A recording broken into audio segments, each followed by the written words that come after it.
Nucleus की proton electron hypothesis और proton neutron hypothesis क्या होती है और इनकी सिग्निफिकेंस क्या होती है।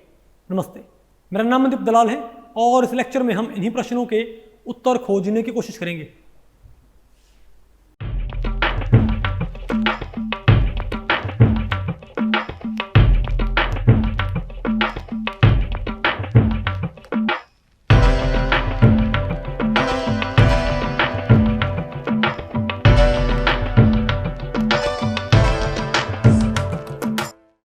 तो भाई अब बताओ हमें क्या पढ़ना है। Proton electron and proton neutron hypothesis of the nucleus. अब भाई मैं आपको बताऊं, अब हमने नहीं है थोड़ा न्यूक्लियर स्ट्रक्चर के बारे में हमने बात करनी है। ठीक है भाई, शुरुआत में कौन सी हाइपोथेसिस आई थी हमारे पास, तो मैं आपको बताऊं भाई न्यूक्लियस की स्ट्रक्चर के बारे में दो हाइपोथेसिस आई थी। तो पहले कौन सी आई थी हमारे पास, प्रोटॉन इलेक्ट्रॉन हाइपोथेसिस। क्या मानते थे कि न्यूक्लियस किससे मिलकर बनता है, प्रोटॉन्स और इलेक्ट्रॉन से। और बाद में क्या आई थी, प्रोटॉन न्यूट्रॉन हाइपोथेसिस। तो भाई हम इन दोनों हाइपोथेसिस को पढ़ने की ट्राई करेंगे। तो पहले हम क्या पढ़ते हैं, proton electron hypothesis of the nucleus. ठीक है, तो चलो भाई आप बताओ ये हाइपोथेसिस कैसे आई। देखो आपको पता है न्यूक्लियस के बारे में मालूम कब हुआ था, आप एक बार नहीं जो टाइमलाइन है आप वो चेक कर लें। 1897 से पहले तो भाई न्यूक्लियस के बारे में आइडिया नहीं था, क्योंकि सिर्फ क्या इलेक्ट्रॉन सभी एटम मानते बस। 1897 से पहले सिर्फ क्या मानते थे कि एटम होता है और कुछ नहीं होता, इजंट इट। उसके बाद क्या मालूम पड़ा कि एटम होता और क्या होता है, एटम में इलेक्ट्रॉन तो होते हैं भाई, नहीं समझे बात। तो इलेक्ट्रॉन के अलावा सारे का सारा जो मास होता है उसको एक सिंगल पार्टिकल मानते थे, पता होगा ना आपको। लेकिन उसका मास क्या मान लिया करते, बोलो भाई। तो 1897 के बाद भाई अरे जो मॉडल्स आए थे हमारे पास, नहीं बात आपको पहले पड़ी। अरे ये जो मॉडल आए थे 1904 में क्या था आपके पास, थॉमसन मॉडल आया था। ठीक है, मतलब 1909 से पहले 1897 से लेके 1909 के बीच में क्या मानते थे। 1897 में इलेक्ट्रॉन डिस्कवर हुआ था ना, उससे पहले तो क्या मानते थे कि एटम होता है, उसमें कोई न्यूक्लियस नहीं होता। 1897 से लेके 1909 के बीच में क्या चीज़ डेवलप हुई, क्या बात मालूम हुई कि इलेक्ट्रॉन होता है और साथ में क्या होता है एक और पार्टिकल। लेकिन वो एक और पार्टिकल भाई न्यूक्लियस ना होता, क्योंकि उसका साइज बहुत बड़ा था। ठीक है बात। तो अगर सोडियम है तो हम क्या मानेंगे, सोडियम को हम क्या मानेंगे 11, इसमें क्या है इलेक्ट्रॉन्स, और एक तो उनका चार्ज क्या हो +11 -11, और एक क्या हो 12वां पार्टिकल, और एक क्या भाई एक क्या हो 12वां पार्टिकल। इसका अकेले का चार्ज क्या होगा +11, लेकिन ये बहुत बड़ा पार्टिकल होएगा और ये 11 पार्टिकल इसके अंदर बैठेंगे। प्लम एंड पुडिंग मॉडल भाई, इजंट इट। अब बताओ, और लास्ट में हमारे पास भाई 1909 में, तब बताओ हमारे पास क्या था, बताओ भाई गीगर और मास एक्सपेरिमेंट भाई। फिर हमारे पास 1911 में हमारे पास क्या था बताओ भाई, 1911 के अंदर हमारे पास क्या था बताओ, Rutherford model of Rutherford model of atom भाई, इजंट इट। इसने क्या प्रूव किया था बताओ, बोलो भाई कि एटम के अंदर क्या होता है एक न्यूक्लियस। इनके उसने प्लम एंड पुडिंग मॉडल जो था उसने भाई इस 12वें पार्टिकल को बहुत छोटा कर दिया और बाकी इलेक्ट्रॉन्स घुमा दी इसके चारों तरफ, इजंट इट। फिर 1900 तो हम कह सकते हैं 1911 में क्या मालूम पड़ा, 1911 में क्या मालूम पड़ा कि भाई क्या होता है एक न्यूक्लियस, क्या होता है एक न्यूक्लियस। लेकिन उसकी स्ट्रक्चर की बात नहीं हुई, क्या भाई उसकी स्ट्रक्चर की बात, उसमें क्या होता है। ठीक है, उसको एक सिंगल पार्टिकल मानते थे। ठीक है बात।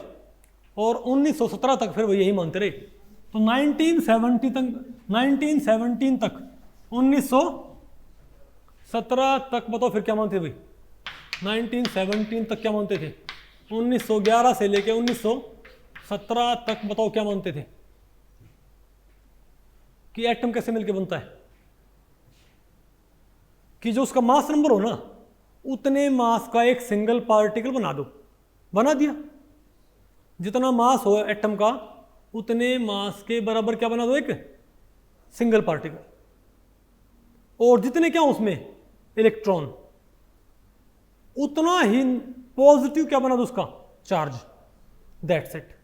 तो अगर मान लो सोडियम की बात तो हम क्या मानेंगे, तो अगर सोडियम की बात हो तो हम क्या मानेंगे बताओ भाई, हम क्या मानेंगे, यहाँ तो क्या होंगे, बोलो भाई 11 तो क्या है इलेक्ट्रॉन और एक सिंगल पार्टिकल और है, इसका चार्ज ये तो क्या है 11 नेगेटिव, और इस अकेले पार्टिकल का चार्ज क्या होगा +11, क्या होगा भाई, लेकिन इसका साइज क्या होगा बहुत स्मॉल।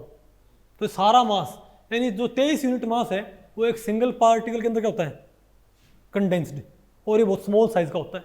और क्योंकि एटम न्यूट्रल है तो इसे क्या करना पड़ेगा हमको, बोलो भाई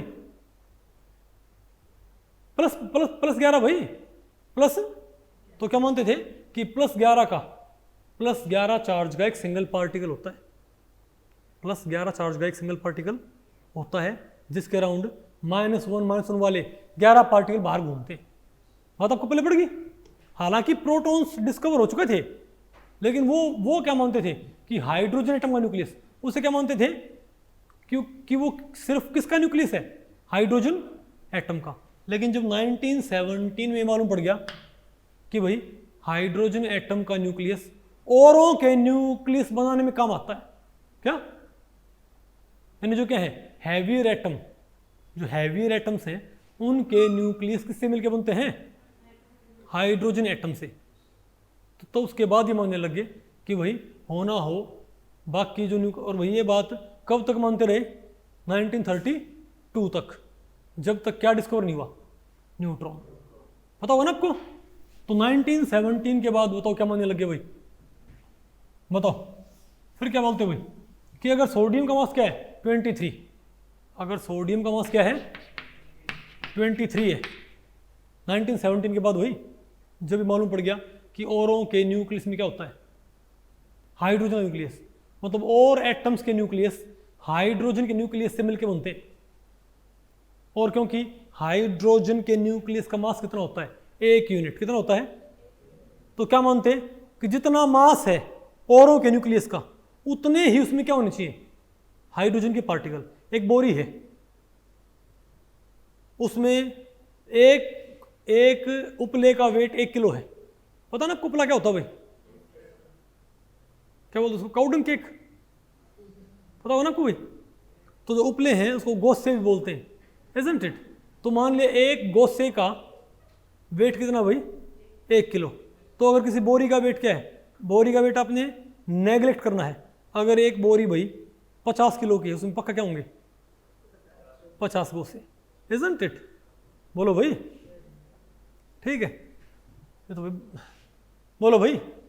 तो क्या मानते थे कि अगर क्योंकि भाई इसका मास क्या 23 एमयू उसका मास, तो होना हो इलेक्ट्रॉन्स का तो इसमें क्या है भाई, तो क्या, तो भाई पहले क्या मानते थे, इसमें 1917 से पहले क्या मानते थे, इसका मास 23 है, तो इसमें 11 क्या है, ये है 1917 से पहले की बात। क्या मानते थे कि 11 इसमें क्या है इलेक्ट्रॉन्स, और एक क्या है 12th पार्टिकल, एक सिंगल पार्टिकल 12th, एक अकेला पार्टिकल, इजंट इट।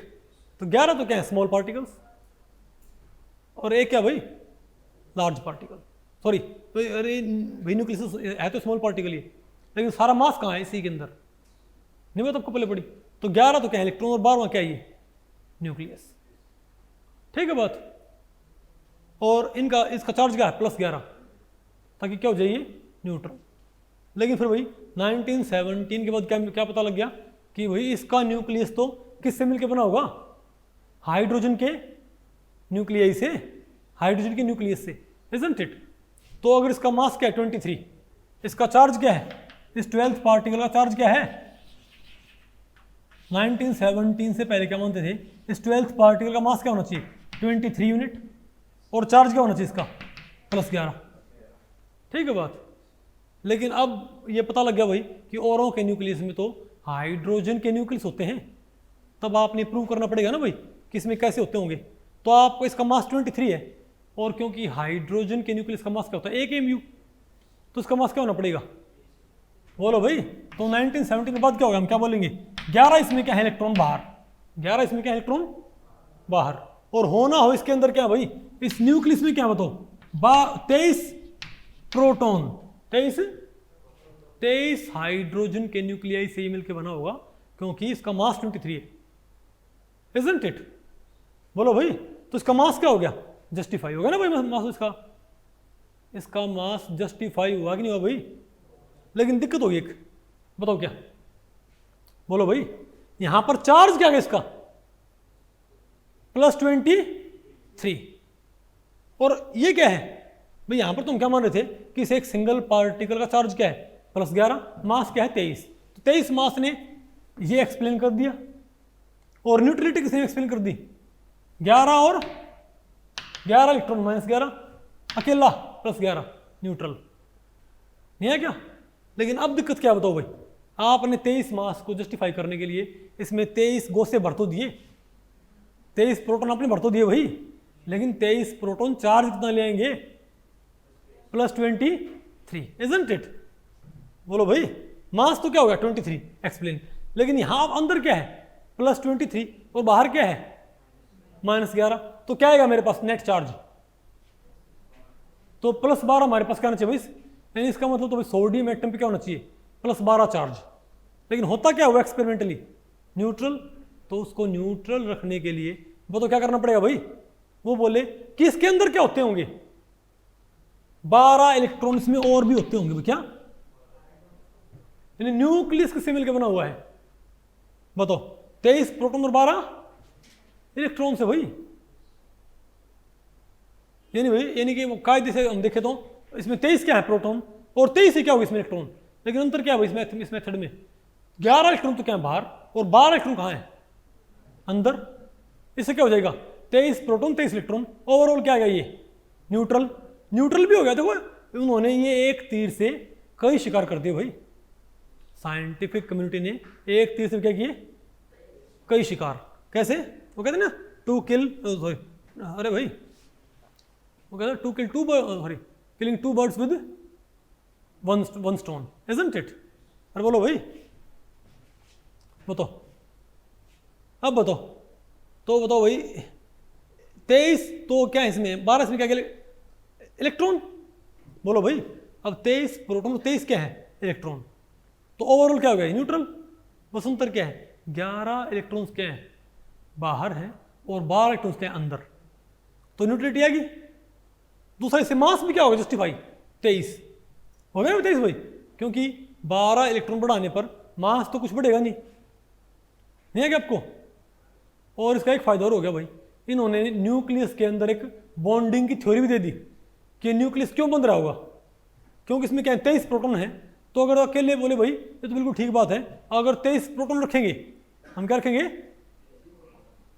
तो क्या आपस में वो रिपेल नहीं करेंगे क्या 23 प्रोटॉन भाई, क्या 23 प्रोटॉन्स, बोलो भाई समझे बात भाई, क्या 23 प्रोटॉन्स, क्या 23 प्रोटॉन्स भाई आपस में रिपेल नहीं करेंगे क्या, सारे के सारे वहां पर क्या भर दिए positive positive positive, isn't it. तो बोले भाई 12 इलेक्ट्रॉन भरने से क्या हो जाएगा, जैसे मेटेलिक बॉन्ड होता है, जैसे क्या होता है भाई, अरे दो कर्नेल के बीच में क्या होता है एक इलेक्ट्रॉन, तो भाई एक दो पॉजिटिव के बीच में एक नेगेटिव आ जाए तो वो यहां से बांध लेगा और यहां से बांध लेगा, नहीं है क्या आपको, तो दोनों को भाई वो बांध लेंगे, ट्राई नहीं करेगा क्या। तो बोले भाई इसके कई फायदे हो गए भाई, एक तो 23 प्रोटॉन से क्या हो गया 23 मास जस्टिफाई, ऊपर से 12 इलेक्ट्रॉन अंदर रखने फायदा क्या हो गया, बोलो भाई ओवरऑल क्या हो गया ये न्यूट्रल, प्लस क्योंकि हमने अब न्यूक्लियस में 23 प्रोटॉन्स के साथ साथ क्या भर दिए 12 इलेक्ट्रॉन्स भी, तो एक तरह से मिक्सचर बन गया हमारे पास यहाँ पर अंदर, क्या बन गया भाई, तो एक तरह से इन 23 प्रोटॉन को भाई ग्लू नहीं कर देगा 12 इलेक्ट्रॉन भाई, क्या ये 12 इलेक्ट्रॉन ग्लू का काम नहीं करेंगे एक तरह से इनको बांधने के लिए, नहीं है ना आपको, ठीक है। अरे बोलो भाई जैसे लड्डू बांधते हैं, हाँ लड्डू को बांधते हैं, ऐसे नहीं बांधते धागे से भाई, लेकिन बाप पता ना उसमें घी किसा काम करता है बताओ,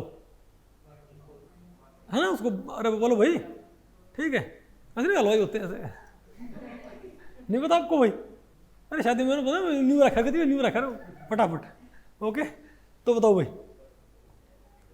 और तो आपको भाई ये अजीब, ये तो भाई अजीब सा लग रहा है ना 23 प्रोटॉन 12, लेकिन भाई उस टाइम पे बात उनको भाई ये बहुत रैशनल लग रही थी, इजंट इट, वो है ना वो कोई सेंस इस बात की, कोई सेंस इस बात की, है ना हमें लग रही थी भाई, है ना वो अरे वो कौन, वो अनुभव सिंह बासी है ना, है ना, ओके।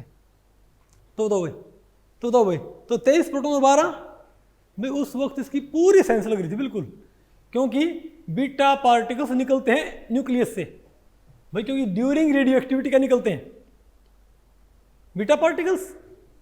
बोलो भाई, तो अगर इसके अंदर नहीं थे तो निकले कहाँ से भाई? बात लॉजिकल लगती है कि भाई, क्योंकि अल्फा बीटा गामा जब एमिशन होता है तो बीटा पार्टिकल्स नहीं निकलते क्या, और बीटा पार्टिकल्स क्या होते हैं, इलेक्ट्रॉन्स, और वो निकलते कहाँ से, न्यूक्लियस से। तो भाई न्यूक्लियस से निकले हैं तो उसके अंदर होंगे, इसलिए भाई ये बात बिल्कुल तुमको भाई, इस बात तुमको बिल्कुल फुल सेंस आ रही थी, बिल्कुल समझो, बहुत तुमको सेंसिबल बात लगी, ठीक है। लेकिन भाई इस मॉडल में कमियां थी क्या, लेकिन भाई ये मॉडल जल्दी फेल हो गया क्या, इसको बोलते हैं प्रोटॉन इलेक्ट्रॉन हाइपोथेसिस, ठीक है भाई। ये मॉडल जल्दी क्या हो गया, फेल। वजह बताओ क्या इसकी भाई, एक तो वजह ये है आपने इसमें इलेक्ट्रॉन्स को कहाँ कंबाइन कर दिया, कहाँ कन्फाइन कर दिया, न्यूक्लियस की बाउंड्रीज के अंदर। तो आगे एक हाइजेनबर्ग अनसर्टेनिटी प्रिंसिपल आएगा, नाम तो सुना होगा भाई, मैंने पढ़ा रखा भाई, उसके मैंने पता नहीं कितने वेरिएंट आपको पढ़ा रखे।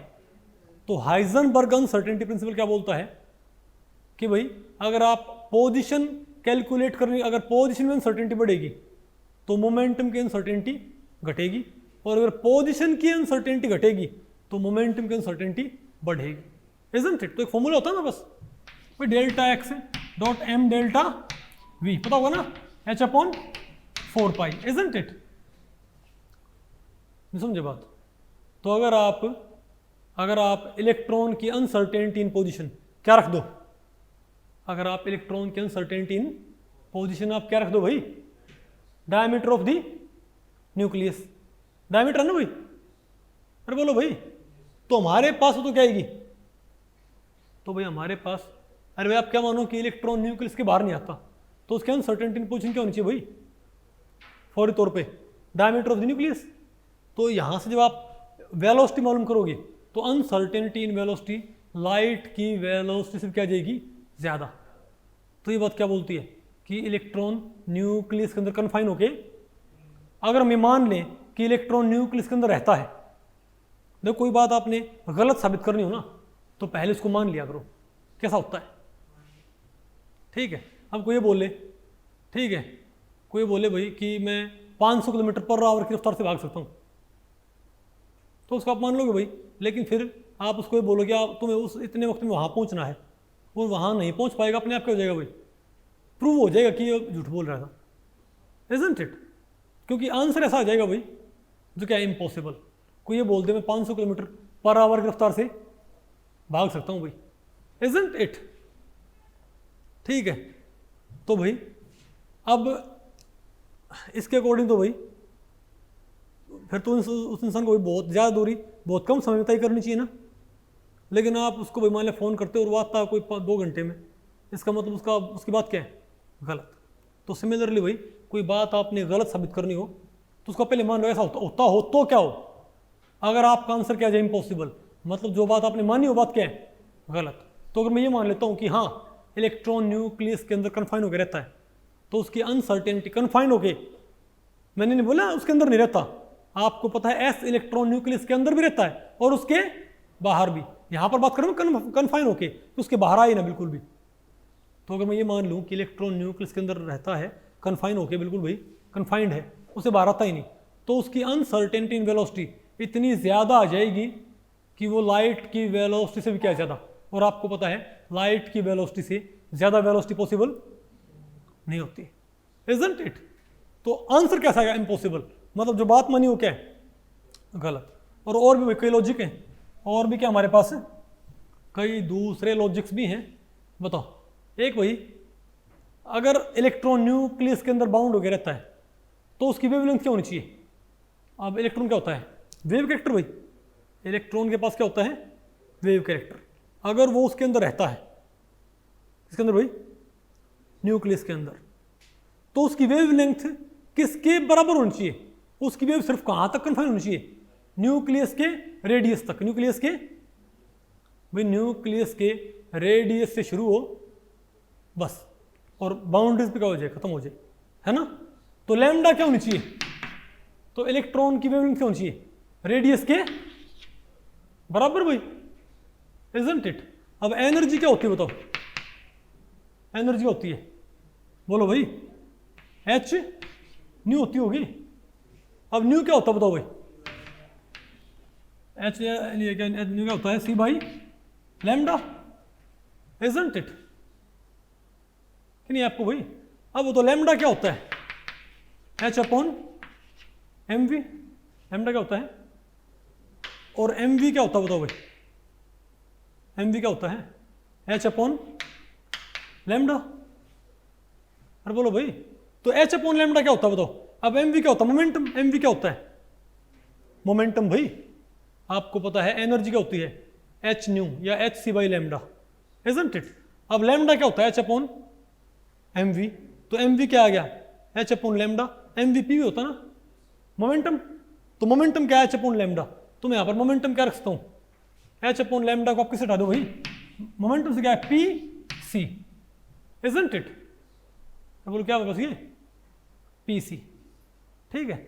अब बताओ भाई, ये हमारे पास क्या है, मोमेंटम ही, बोलो भाई। अब मोमेंटम इंटू सी, तो मेरे पास क्या जाएगी, एनर्जी जाएगी मेरे पास।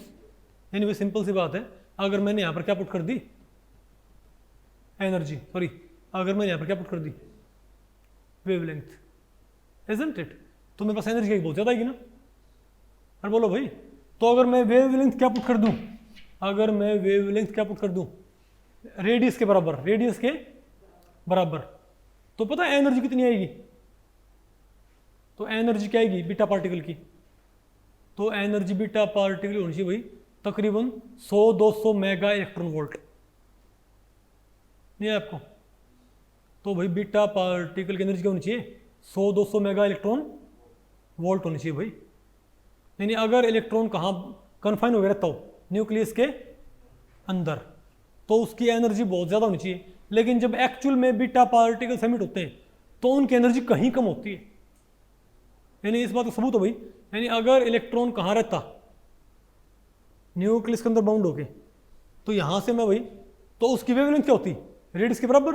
तो मैं एनर्जी फॉर्मूले में अगर वेवलेंथ किससे रिप्लेस करूँ, रेडियस से, तो मेरे पास क्या जाएगी, एक्सपेक्टेड एनर्जी। लेकिन वो एक्सपेक्टेड एनर्जी क्या ही बताओ भाई, बहुत ज़्यादा क्या है एक्सपेक्टेड एनर्जी, लेकिन एक्चुअल एनर्जी क्या होती है, बहुत कम होती है बीटा पार्टिकल्स की उनसे। यानी कि जो बात मन में वो क्या है, गलत। यानी इलेक्ट्रॉन न्यूक्लियस के अंदर नहीं है भाई, नहीं आएगा आपको। तो इस तरीके से भाई ये हाइपोथेसिस क्या होगी, फेल, नहीं आएगा आपको।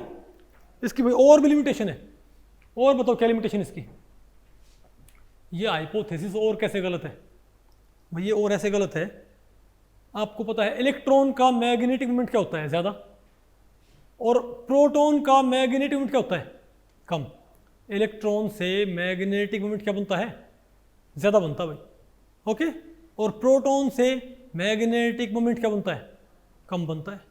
तो अगर मैं ये कह रहा हूँ कि इलेक्ट्रॉन न्यूक्लियस के अंदर भी हैं, अगर इलेक्ट्रॉन न्यूक्लियस के अंदर भी बैठे हैं, तो क्या nuclear magnetic moment electronic magnetic moment के, भाई मैं क्या मान रहा हूं, आउटर इलेक्ट्रॉन्स जो हैं उनसे मैं क्या बना रहा हूं, इलेक्ट्रॉनिक मैग्नेटिक मोमेंट, और न्यूक्लियस से मैं क्या बना रहा हूं, न्यूक्लियर मैग्नेटिक मोमेंट। अब आउटर इलेक्ट्रॉन से क्या बनेगा, इलेक्ट्रॉनिक मैग्नेटिक मोमेंट। लेकिन भाई अंदर इसके कौन बैठे हैं, इलेक्ट्रॉन्स प्लस प्रोटॉन्स। अभी प्रोटॉन्स का मैग्नेटिक मोमेंट क्या होता है, कम। लेकिन अगर इसके अंदर इलेक्ट्रॉन्स भी बैठे हैं तो क्या न्यूक्लियर मैग्नेटिक मोमेंट भाई ज़्यादा नहीं होना चाहिए क्या। तो भाई क्या न्यूक्लियर मैग्नेटिक मोमेंट ज़्यादा नहीं होना चाहिए, अरे बोलो भाई, क्या nuclear magnetic moment electronic magnetic moment के बराबर सा कंपेरेबल नहीं होना चाहिए क्या। क्यों भाई, बल्कि भाई ज़्यादा बल्कि ज़्यादा होना चाहिए। क्यों, क्योंकि बाहर तो सिर्फ कौन होते हैं, इलेक्ट्रॉन्स, और अंदर कौन बैठे हैं, इलेक्ट्रॉन्स भी और प्रोटॉन्स भी भाई। तो क्या वो इलेक्ट्रॉन्स अगर अंदर बैठेंगे न्यूक्लियस के, तो क्या वो न्यूक्लियर मैग्नेटिक मोमेंट में कंट्रीब्यूट नहीं करेंगे क्या? है ना? तो भाई किसी में तो, किसी एटम में तो क्या हो, nuclear magnetic moment electronic magnetic moment से क्या हो, कंपेरेबल हो भाई। आपको भाई फीलिंग से असर पड़ता है, आप आगे नहीं पढ़ोगे कि फीलिंग से ये होता वो होता है। अरे बोलो भाई किसी में तो क्या हो ज़्यादा हो, ऑलमोस्ट सब में क्या होता है, लेकिन सभी एटम्स का न्यूक्लियर मैग्नेटिक मोमेंट क्या होता है, कम होता है इलेक्ट्रॉनिक मैग्नेटिक मोमेंट से। यानी ये बात भी क्या सजेस्ट कर रही है कि इलेक्ट्रॉन न्यूक्लियस के अंदर एग्जिस्ट नहीं करता। यानी हो ना हो, ये इलेक्ट्रॉन न्यूट्रॉन हाइपोथेसिस क्या है, ठगा बग्गी। बोलो भाई, है ना? लग तो ये रहा है भाई हमको ना, क्यों इसकी लिमिटेशन बता रही है। फिर तो भाई एक ऐसी लिमिटेशन, और अब एक ऐसी लिमिटेशन है, अब मैं आपको ऐसी लिमिटेशन बताऊंगा, ठीक है बात, जिससे भाई प्रूव हो जाएगा कि इलेक्ट्रॉन न्यूक्लियस के अंदर नहीं रहता। आप इसके लिए कंसीडर करें, बताओ क्या, ड्यूटेरियम का न्यूक्लियस, क्या भाई ड्यूटेरियम, बताओ क्या होता है ड्यूटेरियम में? ड्यूटेरियम में भाई क्या होता है बताओ? एक क्या होता है, प्रोटॉन, और दो क्या होते हैं? ड्यूटेरियम में क्या होता है, एक प्रोटॉन्स और दो न्यूट्रॉन्स। अरे कमाल कर रहे हो भाई, एक प्रोटॉन्स और नहीं, अरे न्यूट्रॉन नहीं, पहले अरे भाई पहले हम अभी क्या पढ़ रहे हैं, प्रोटॉन इलेक्ट्रॉन हाइपोथेसिस। आप एक काम करो, आप ड्यूटेरियम का एटॉमिक मॉडल बनाओ यूजिंग प्रोटॉन इलेक्ट्रॉन हाइपोथेसिस। हम क्या बोलेंगे, इसका मास क्या है? इसका मास 2 है, तो होना हो इसके अंदर प्रोटॉन्स क्या होने चाहिए, 2। अगर इसका मास 2 है तो इसमें प्रोटॉन्स कितने होने चाहिए, 2। ठीक है, अब इसका नंबर 1, सॉरी, अब अगर 2 प्रोटॉन हैं तो भाई अब क्योंकि ये ओवरऑल न्यूट्रल है, इजंट इट, तो अगर इसमें 2 प्रोटॉन्स हैं तो इसमें 2 ही क्या होने चाहिए, इलेक्ट्रॉन्स, इजंट इट। लेकिन इसका नंबर 1 है, इसका मतलब बाहर सिर्फ क्या है, 1 इलेक्ट्रॉन, तो होना हो भाई 1 इलेक्ट्रॉन कहाँ बैठा है, न्यूक्लियस के अंदर। मतलब होना हो, ये क्या पक्की बात भाई, न्यूक्लियस में कौन बैठे हैं, 2 प्रोटॉन्स और 1 इलेक्ट्रॉन, और बाहर कौन घूम रहा है, 1 इलेक्ट्रॉन। यही तो होगा हमारे पास मॉडल। अरे बोलो भाई, ये क्या है, न्यूक्लियस, ये क्या बाहर 1 इलेक्ट्रॉन।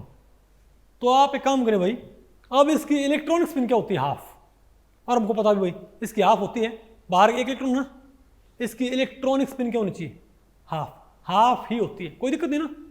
लेकिन आप भाई इस मॉडल से न्यूक्लियस के अंदर कितने प्रोटॉन आ गए और कितने न्यूट्रॉन आ गए, सॉरी कितने प्रोटॉन्स आ गए और कितने इलेक्ट्रॉन्स आ गए, 2 प्रोटॉन्स और 1 इलेक्ट्रॉन। तो आप एक काम करो भाई, अब प्रोटॉन की स्पिन भी क्या होती है, हाफ, इलेक्ट्रॉन की स्पिन भी क्या होती है, हाफ। तो यहां पर हाफ स्पिन वाले कितने पार्टिकल हैं सुमित, हाफ स्पिन वाले यहां पर कितने पार्टिकल हैं, 3 पार्टिकल। तो हाफ हाफ हाफ, तो अब बताओ भाई ये कैसे ओरिएंट हो सकते हैं, तो हाफ स्पिन वाले 3 पार्टिकल भाई या तो क्या होंगे, पैरेलल। तो बताओ भाई, तो आ गया ना भी, तो यहां से बताओ क्या प्रूव हो गया, यहां से भाई क्या प्रूव हो गया बताओ,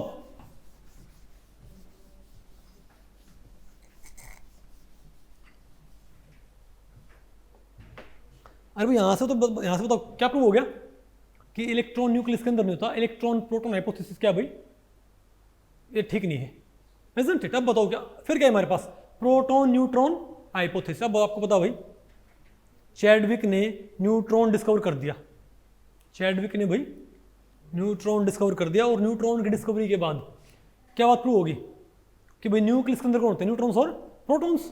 तो अब आप इसी ड्यूटेरियम को, अब तो भाई तो जो उसकी लिमिटेशन थी वो सारी फेल होगी, सॉरी वो सारी अपने आप होगी भाई। वहां पर क्या था, इलेक्ट्रॉन न्यूक्लियस के अंदर नहीं रहना चाहिए था ना, यहाँ पर रहता ही नहीं भाई। तो जो बात थी कि बीटा पार्टिकल्स की एनर्जी, बीटा पार्टिकल्स की, बोलो भाई, अरे भाई वो जो बात थी कि भाई उसकी एनर्जी एमिटेड पार्टिकल की एनर्जी होनी चाहिए, उससे बहुत कम आई थी ना। अब हम कहते हैं इलेक्ट्रॉन्स के अंदर होता है, बोलो भाई। तो पहले आप एक्सप्लेन करो न्यूक्लियर मैग्नेटिक मोमेंट्स को। अब बताओ, अगर मैं अब क्या लेता हूँ ड्यूटेरियम, तो न्यूक्लियस के अंदर मैंने सिर्फ क्या लिया है, 1 प्रोटॉन और 1 प्रोटॉन और 1 न्यूट्रॉन। तो इसकी स्पिन हाफ, इसकी स्पिन हाफ, तो 2 हाफ स्पिन वाले पार्टिकल्स, बताओ उनकी स्पिन क्या है नेट।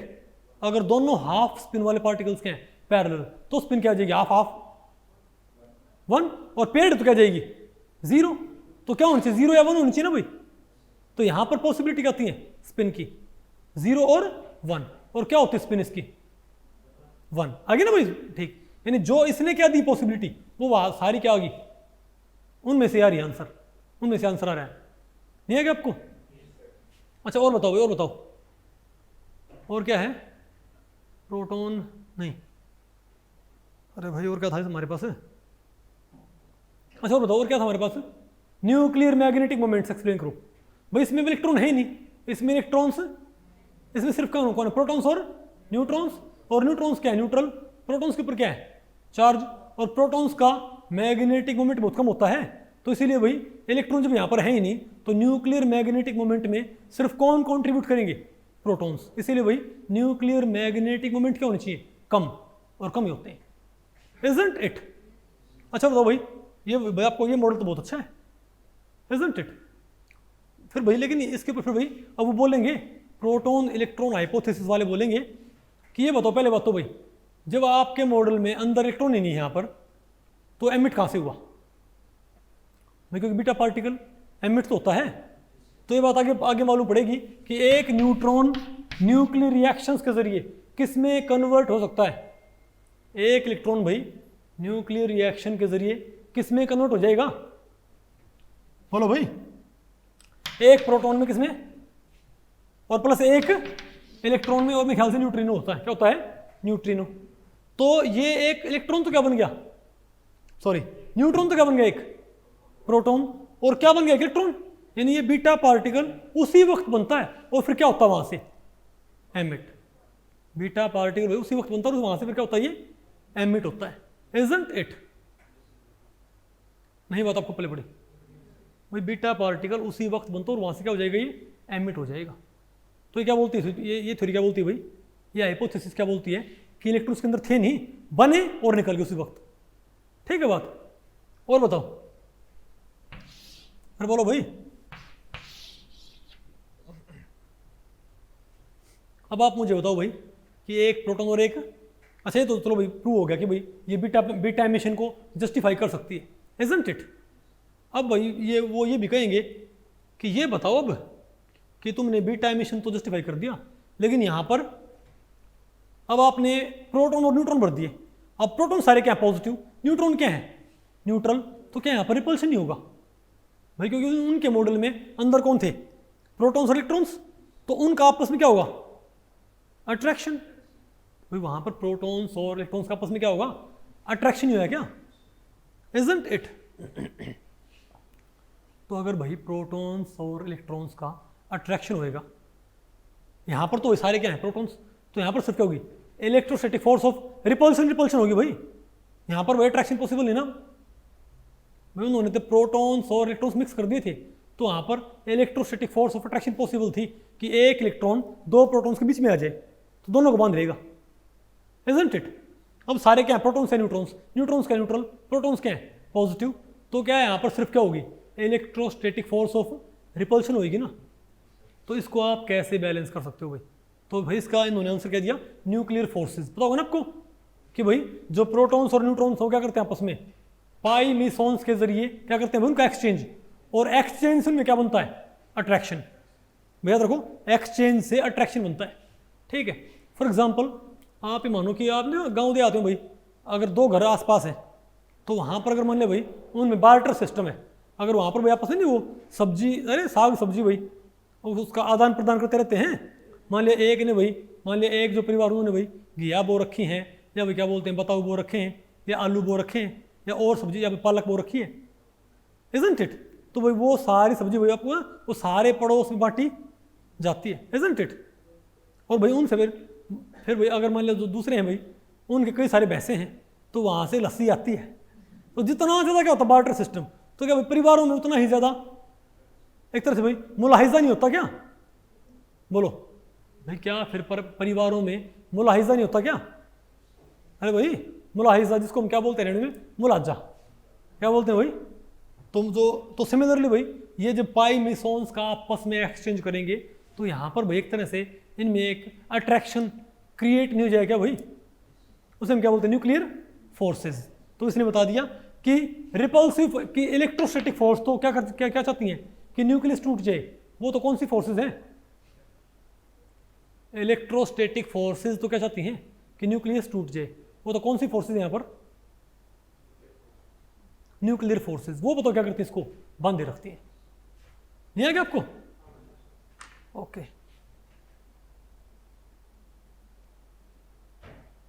ये भी आ गया ना आपको सारा ये।